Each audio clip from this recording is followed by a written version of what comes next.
Well, good morning, everyone.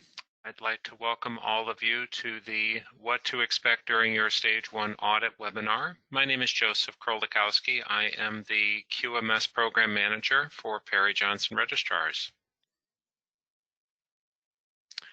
Couple of notes for everyone before we get started. All of our participants today are on mute, but we absolutely want to address your questions, so please utilize the question portion of the dashboard. We will address the questions at the conclusion of the presentation.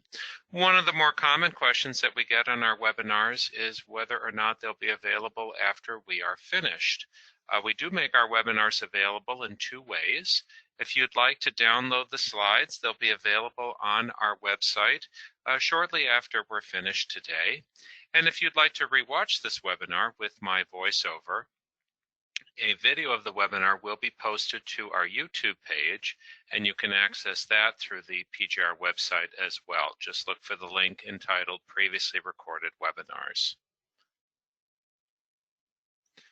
Our presentation for today, we're going to address why the industry requires a two-stage process to become certified. We're going to review what happens at the quotation phase. We'll have a look at the activities that happen between the contract and the actual audit. We'll review what happens during a Stage 1 audit front to back. We'll have a highlight on some key things that can prevent continuance to a Stage 2 audit. We'll discuss our recommendations on responding to certain issues and how you can make sure you're ready for your Stage 2. And then we'll conclude with your questions. Now, in terms of why a two-stage process is performed, PJR, like any other accredited certification body, we have to meet certain requirements. Most of the key requirements that we abide by are found in the ISO 17021 series of standards. Now, the 17021-1 standard includes a clause that states as the following: the initial certification audit of a management system shall be conducted in two stages, Stage 1 and Stage 2. Now, part of the intent behind that approach is they want to ensure that only those companies that are truly prepared for a certification assessment are going to be permitted to complete the full audit. Now, obviously, for PJR to perform a Stage 1 audit for you, you must first be a PJR contracted client. Now, we utilize a series of scope-specific applications. These are called the F1 series of documents to try to help facilitate that process in an effective way. Now, when you get an F1, the first time that you look over a PJR application, you're probably going to think that it's a very detailed document. And it is detailed, but it is detailed with a purpose. It's intended to collect a multitude of information.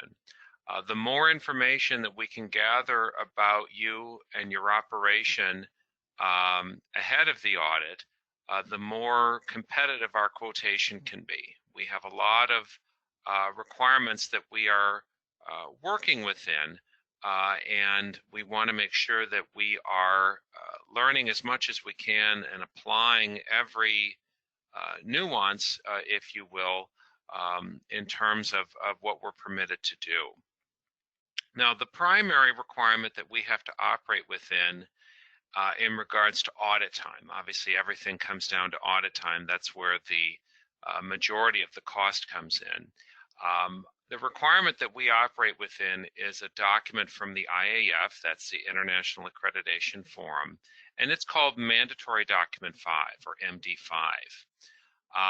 Now, this document provides what the minimum audit time is depending on the size of the organization, and it also provides some rather strict interpretations or guidelines, if you will, on where we can apply discounts. For example, we are permitted to discount only up to 30% of the days that are stipulated. So if you have a quote from Perry Johnson and you have a quote from another organization and they are just worlds apart, it is possible, it's not definite, but it's possible that our competitor is not aligning their audit time with the MD5 requirements. So be careful about that.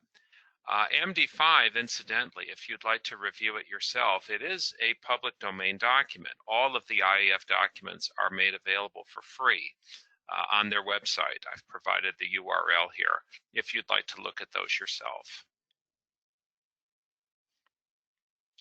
Now, once we have you under contract, you will be assigned to what's referred to as an audit program coordinator. You'll probably refer to this person as your scheduler. And the scheduler is intended to service all the needs that you have. They're intended to be your primary point of contact. If there are things that they can't help you with, they're going to know who you need to speak to.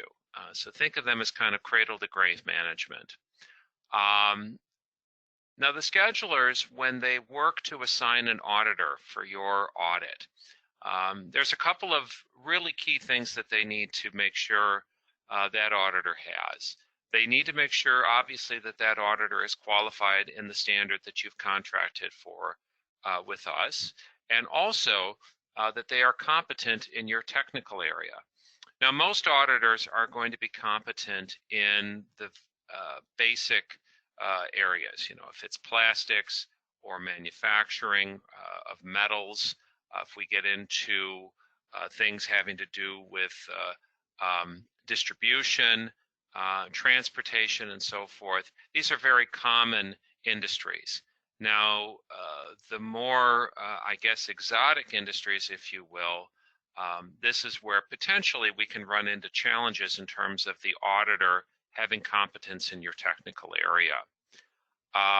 Obviously, as much as possible, we also try to ensure that the assigned auditor is in your immediate area. We definitely recognize that the auditor and you will both be a lot happier if there is a minimum amount of travel involved.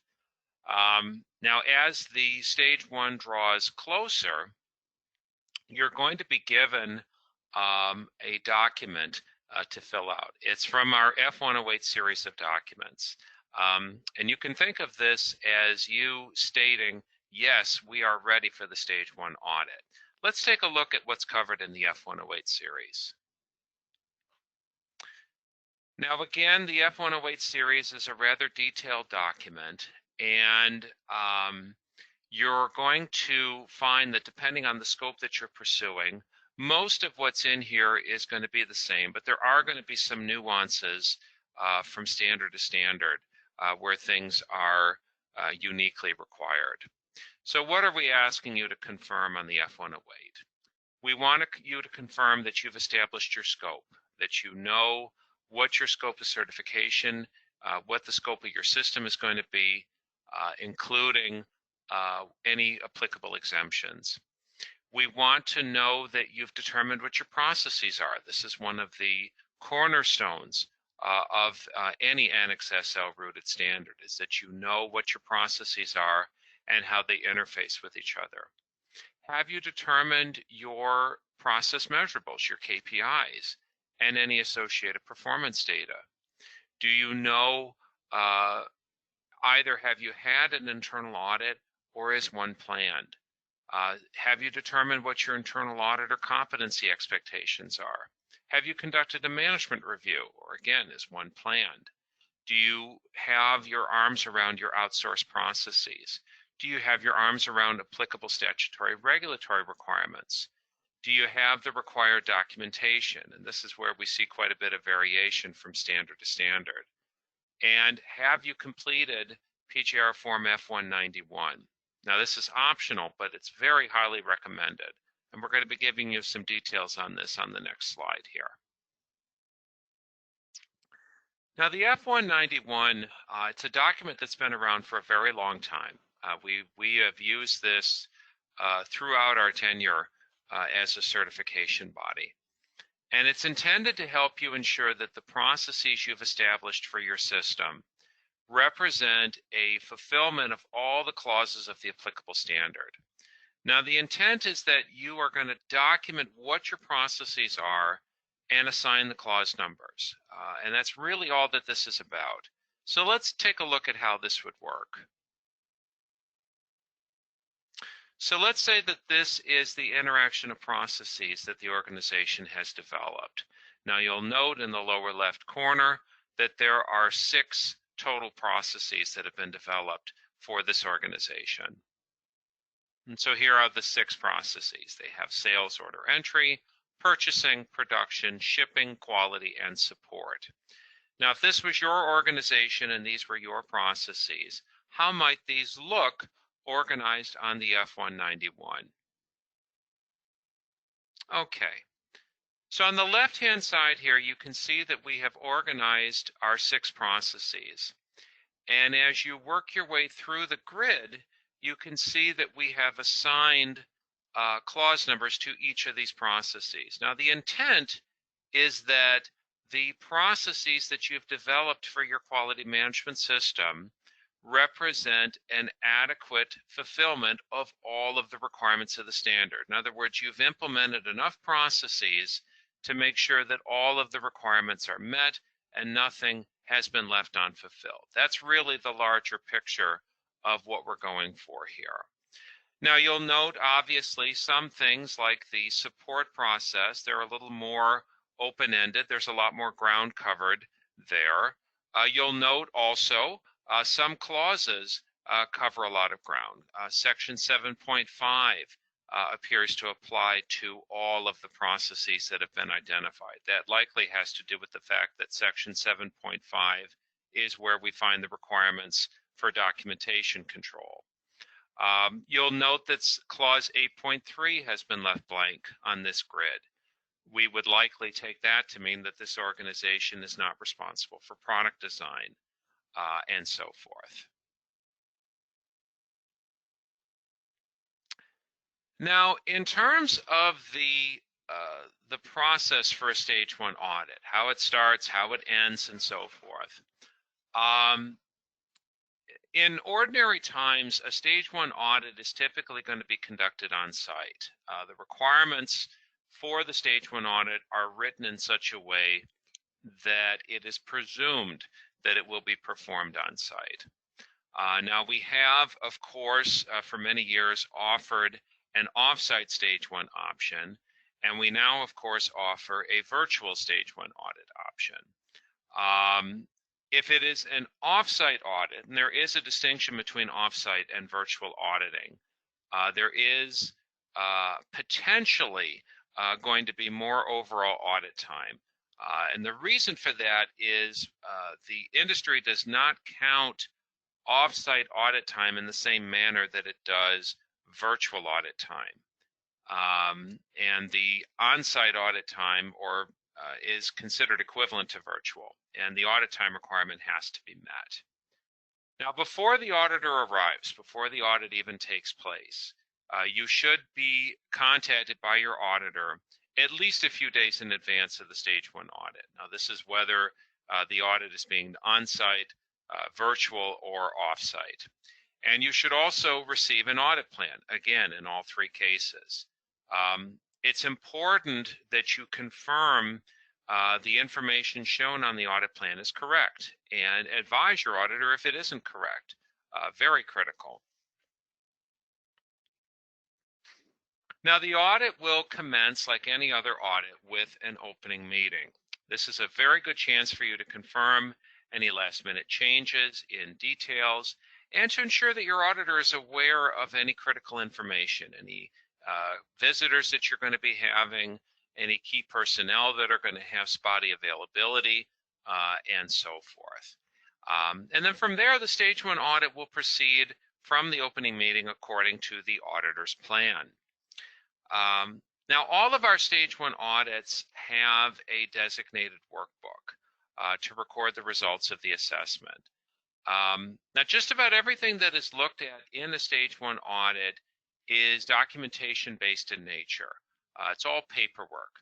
And in reviewing this documentation, the auditor is given 2 options for each item that they review. They can either conclude that an item is found to be conforming or that there is a concern. Now, anything that is flagged as a concern is going to be understood as something that represents a disconnect between the process that you've implemented and the related requirement from the applicable standard. Now, once the auditor has completed their review of all the required materials, they are typically going to need a little bit of time to prepare their audit report. Now, it's important to note there are no nonconformances issued in a Stage 1 audit. As I mentioned on the last slide, there are concerns. These are treated differently than official nonconformances. Now, following the report completion, the auditor will conduct a closing meeting to discuss the results. And you can think of the outcomes of a Stage 1 audit as falling generally into one of three piles. You're either going to be recommended for continuance to Stage 2 with no concerns at all, and that's obviously the desired result. The most common result is recommend for continuance to Stage 2 with some concerns. And we're going to get into what those concerns typically are in a few slides here. Now, rarely we have a situation where the auditor is going to recommend that the Stage 1 audit be repeated. Typically, for that to be the case, we have to have severe disconnect between the requirements of the standard and what was seen. Now, you will be asked to sign an acknowledgement of the Stage 1 results, and you will be given a copy of the completed audit report. Now, in ordinary times, if we are dealing with travel circumstances and so forth, it may be a few additional days before you receive the finalized audit report.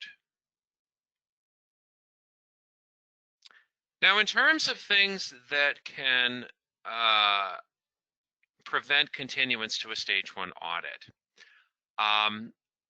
if we have an inadequate or an inappropriate interaction of processes, if the process map that you've put together or the processes that you've shared with us are not satisfactory. So what might we reject? Well, if you have replicated the Plan, Do, Check, Act diagram from the standard, if you are using an interaction of processes document that was given to you by a consultant, which is fine, of course, but it doesn't really represent what your processes are. That can be a concern.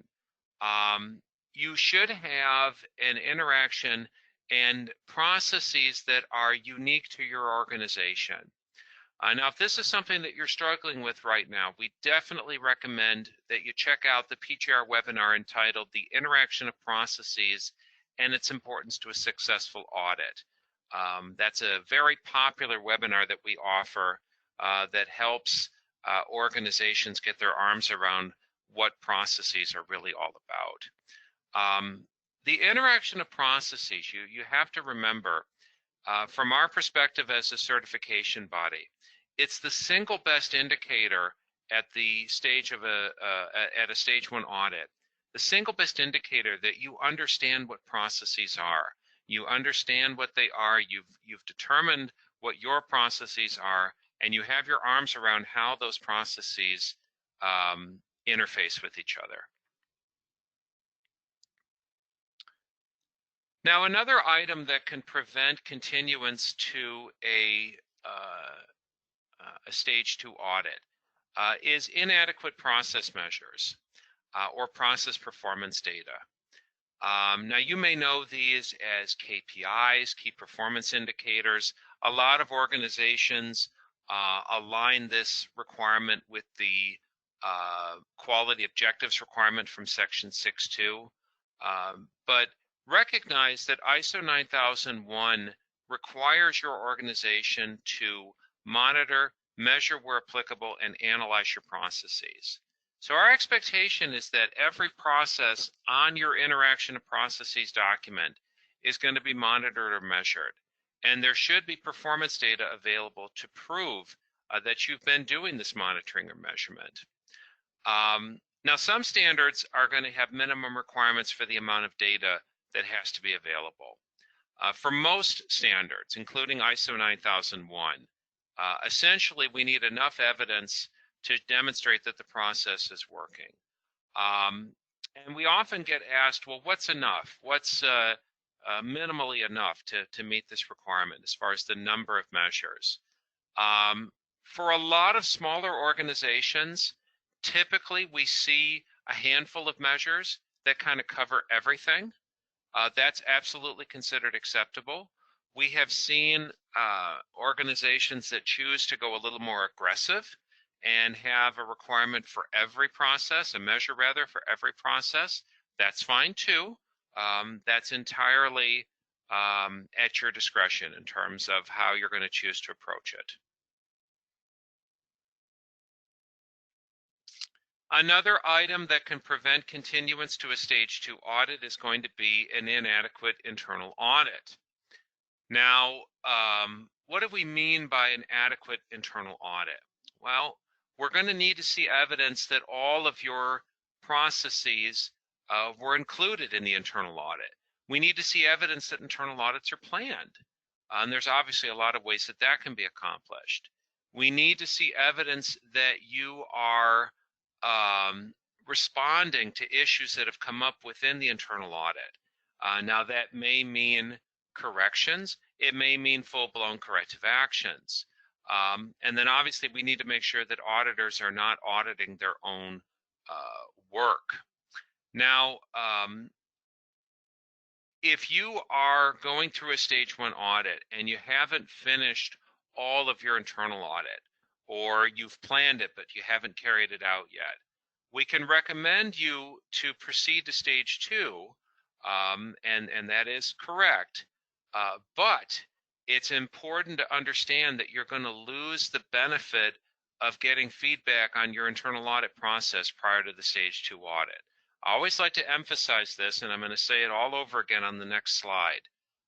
The stage 1 audit is the one time in your certification cycle, the one and only time where you are going to get auditor feedback on certain aspects of your quality management system or your management system and be able to fix those issues without the onus of having to respond to an official nonconformance. It's the only freebie in the whole cycle. So definitely take advantage of it. Get that internal audit done before the stage 1 audit so that you can get some feedback on it. There are also expectations in the area of internal auditor competency. Now, competency is an interesting item in this realm. You have to remember that with few exceptions, there are a couple of standards that get very specific about this. But with overall few exceptions, you as the organization are the stewards of your system. And it's up to you to determine what makes a auditor competent, just like competency in any other task, in any other aspect of your system. So when we assess you for auditor competency, we're going to ask the question, have you determined what your internal auditor competency requirements are? And do you have proof that the auditors who did your internal audit met those competency requirements? So essentially, you need to make up your own mind on how you're going to approach this. Now, another item that can be tricky in a stage 1 audit is going to be if we have concerns over your management review meeting. Now, when we look over management review records, we are required to verify a couple of things. Number one, we need to make sure that all of the required inputs and outputs were addressed. The standard has a fairly long list of things that have to be discussed within the context of a management review meeting. So we need to make sure that all of those input requirements are met. Also, and I think a lot of organizations miss this point, please note that the standard requires outputs. When you read the standard, it says that the management review shall include decisions and actions. We oftentimes when we look at an organization's management review process, lots of organizations like to use PowerPoints, and that's great. A PowerPoint presentation can show that you covered all of the required discussion points. But bear in mind, the PowerPoint presentation in and of itself does not necessarily represent a form of management review output.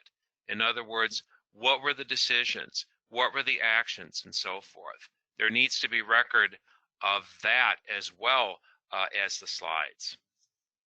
Now again, just like the internal audit, if you demonstrate to us that the management review is incomplete but planned prior to the stage 2 audit, you will be recommended to continue on to stage 2.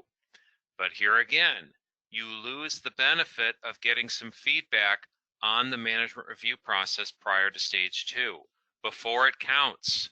So definitely take advantage of that opportunity for us to give you some feedback and hopefully reduce the likelihood of trouble during the stage 2 audit.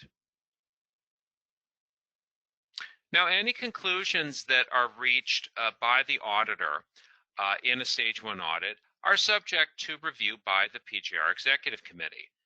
We go over every stage 1 audit package to make sure that the decisions reached are appropriate and fair. And additionally, all clients are afforded the right to issue a dispute or an appeal of the auditor's decision. So, for example, if the auditor concludes that you have to go through another stage 1 audit and you feel that that decision is inappropriate, you absolutely have the right to file a dispute of that decision and have your case heard by an impartial group of auditors. Now, if the recommendation is to repeat the stage 1 audit, we encourage you to work from your audit report. The auditor is required to turn in a very detailed audit report, especially in cases where the recommendation is to repeat. And again, work with your auditor, work with PJR, and make sure that you're on the right path to a better result during the next stage 1 audit. Now, if the recommendation is to proceed to stage 2, ideally there's going to be a minimum of 30 days between the stage 1 and the stage 2 audit. Now, 60 to 75 days is better. Our cancellation policy is still in effect in most circumstances, and we have seen historically that back-to-back audits almost always end badly for the organizations that pursue them. So we ask that you use that time between stage 1 and stage 2 to, again, work from your report. Let that report help you be ready and close out all the issues that were raised. I mean, obviously the auditor is going to be following up on those things, and anything that was raised as a concern in a stage 1 audit is almost certainly going to be raised as a nonconformance in a stage 2 audit if it is not addressed. Now, in conclusion, we want our clients to feel confident and comfortable with the stage 1 audit. We feel that the care taken in the pre-stage 1 phase and the mutual support of your auditor and our executive committee are going to help make this process seamless, and that you're going to get through it and be satisfied with the result. We do wish you every success in your certification journey. I'd like to invite you to tune in for one of our other webinars.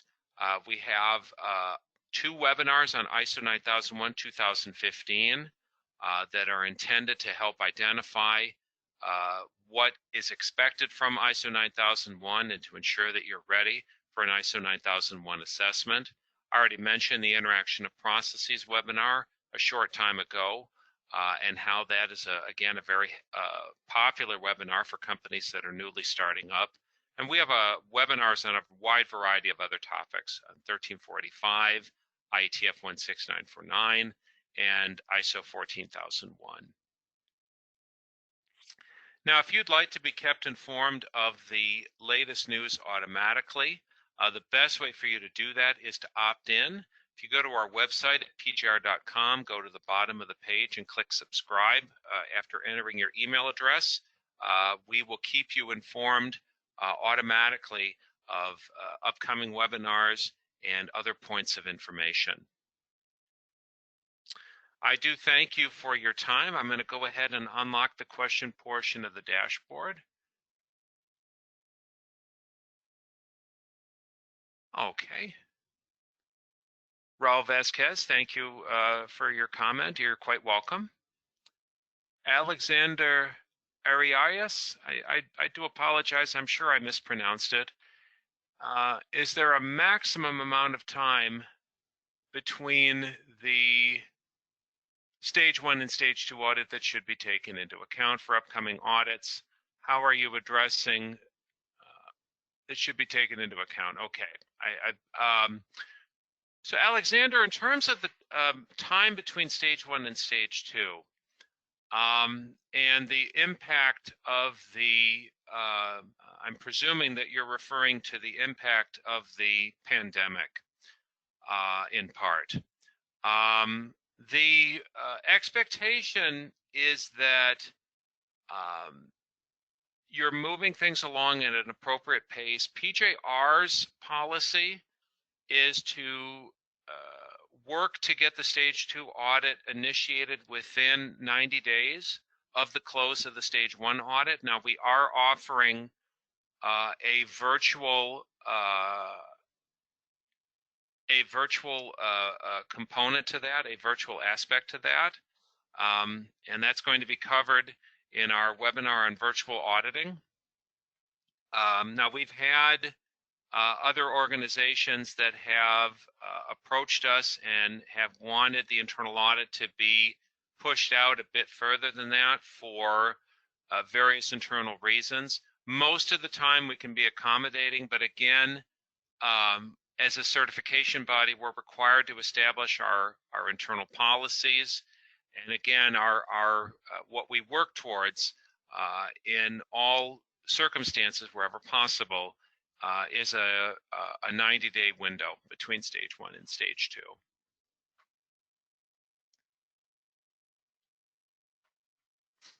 Amy Beck asks, for upcoming audits, how are you addressing the interaction restrictions due to COVID-19?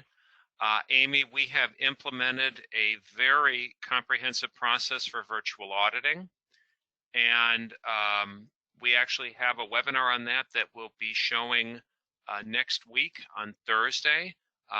It's a very effective process what we've put together, and we're very proud of it. We're getting some questions on copies of the slides and the live video viewing. We will be posting the slides to the pjr.com website shortly after we're finished. If you follow the training link, you'll find a place to download the slides. Give us just a couple of hours, we'll have them up there for you. And the webinar will be available for reviewing on our YouTube page, again, in just a few hours after we're finished here. Henry Cardenas asks, will you report OSHA noncompliance if found? Henry, if you're asking, will we report that to OSHA directly? No, we do not report to OSHA. We don't act in a OSHA capacity. In terms of will we share OSHA violations with the management of the organization, potentially, yes. The expectations of the industry are that we review the organization's ability to identify and implement applicable statutory and regulatory requirements. Now, there's kind of a nuance to how you phrase that requirement, and that nuance is that it's a different animal from actually auditing compliance to the statutory and regulatory requirements. So again, No, we don't report direct to OSHA. And in terms of reporting OSHA violations to the management team, possibly, but we're not compelled to do so. Okay. Andrew Cower is also asking about virtual audits. I would invite you to join us for our webinar on this topic. We definitely will go over all of the requirements pertaining to virtual audits and how PJR has approached that. Don Brecken, thank you for your compliment. Peter Schmidt asks, is there a difference between a stage 1, stage 2, and a surveillance? Yes, a very key difference. Understand that a stage 1 and stage 2 audit is if an organization maintains their certification without lapsing. It's only done once, and it's a assessment of the full management system.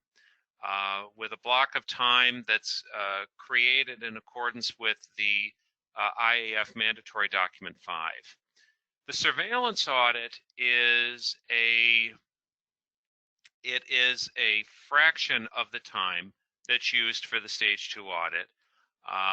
And for example, if it's an annual surveillance audit, it's intended to be 1/3 of that time. Now there's rounding requirements and so forth that are in play. And officially, the surveillance audit is intended to cover a portion of the management system. In a lot of cases, it ends up being most of the system. Most auditors work in such a way that the majority of the system is looked at the surveillance assessment. But again, there's a difference in terms of audit time, and there's a difference in terms of the expectation of coverage. Naveen Pillai, I do hope I'm pronouncing that correctly. Amongst the COVID-19 crisis, would like to know if a stage 2 audit is possible remotely. Yes, it is. And again, I would invite you to tune in for our virtual audit webinar, which will be shown next week.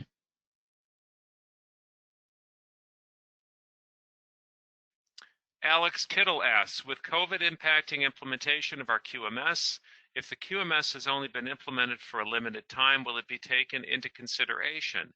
Yes, absolutely.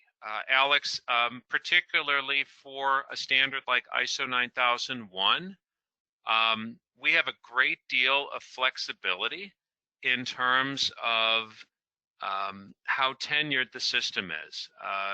To be very blunt, we have had companies, whole companies, not just management systems, but whole companies that are less than a few weeks old and have the barest of minimum implementations in terms of their management system that are still able to get successfully certified. So it is absolutely possible.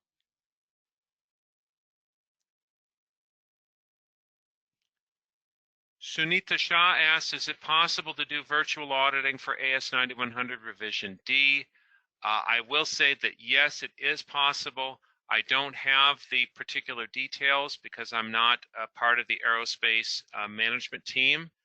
You'll need to reach out to your scheduler.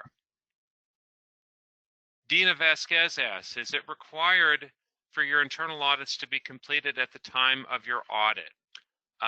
Dina, if you're referring to the stage 1 audit, officially, no, it is not required that an internal audit be fully complete prior to stage 1. As I mentioned, you do lose some of the benefit of having a certification body auditor review that internal audit and give you the feedback that you need prior to stage 2. But again, officially, no, it does not have to be fully complete prior to stage 1. April Moreland asks, do we have a stage 2 audit webinar? We do not. We cover auditor expectations via our presentations on the standards themselves. In particular, we have 2 separate presentations on ISO 9001 that get into auditor expectations. Dara Frontiera asks, when will the Interaction of Processes webinar occur? We have one coming up in the near future. I want to say it's either 2 weeks off or possibly 3 weeks off. Check our website. We'll have the schedule up shortly. Don Brecken asks, how flexible are you with the 1-year requirement for ITF 16949 registration? Don, unfortunately, not very. ITF mandates that there be a year's worth of data prior to qualifying for certification. In the absence of that, the expectation or what's permitted is that we can issue a certificate of conformance as opposed to a certificate of registration. If you need some information on that, reach out to us. We'll give you the information that you need in order to prepare.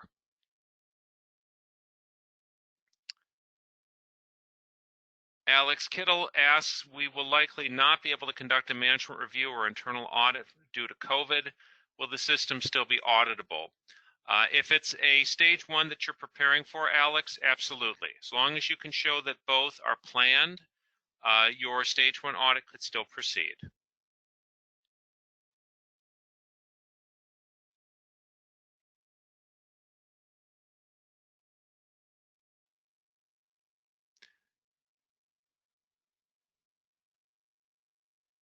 Don Brecken asked, does ISO 17025 option B affect mandates? How does this work? Integrated systems.